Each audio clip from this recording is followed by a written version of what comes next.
আমি আজকে ফুলকপির পকোড়া বানাবো। তার জন্য ফুলকপিগুলোকে ছোট ছোট করে পাতলা পাতলা করে কেটে ভাপিয়ে রেখেছি। এখানে নিয়ে নিয়েছি বেসন, আর এর মধ্যে আছে চালের গুঁড়ো, আর এটা জোয়ান, পিঙ্ক সল্ট, হলদি পাউডার, মির্চি পাউডার, আর এটা হচ্ছে কস্তুরি মেথি। সব এগুলো একসাথে আমি এর মধ্যে ঢেলে দিলাম, দিয়ে এটাকে মিলিয়ে নেবো।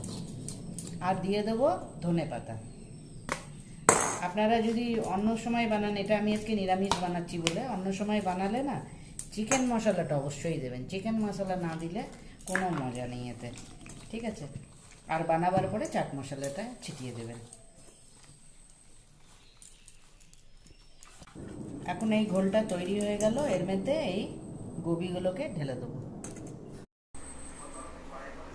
এখানে তেলটা গরম হয়ে গেছে, আর এই যে এখানে আমি পকোড়াগুলোকে ভালো করে মেখে নিয়েছি।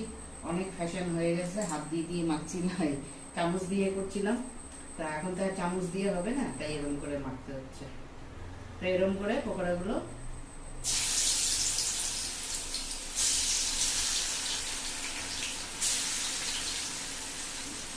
আপনি ঝাল খেলে খুব সে ঝাল দিতে পারেন, নাহলে আবার মজা আসবে না। আমি দিয়েছি, অত বেশি ঝাল দিইনি। আবার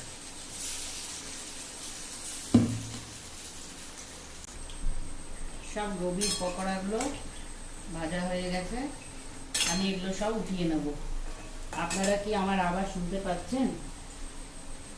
আমি জানি না শোনা যাচ্ছে কি না, মাঝে মাঝে আওয়াজটা খুব আস্তে হয়ে যায়।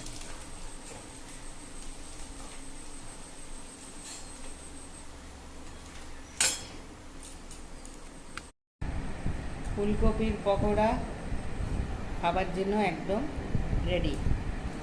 আপনারাও এমনি করে বানিয়ে খাবেন। আর আপনারা কে কোথা থেকে আমার ভিডিও দেখেন আমাকে বলবেন, হ্যাঁ? তাহলে একটু ভালো লাগবে না, যে কে কোথা থেকে ভিডিওটা দেখছে।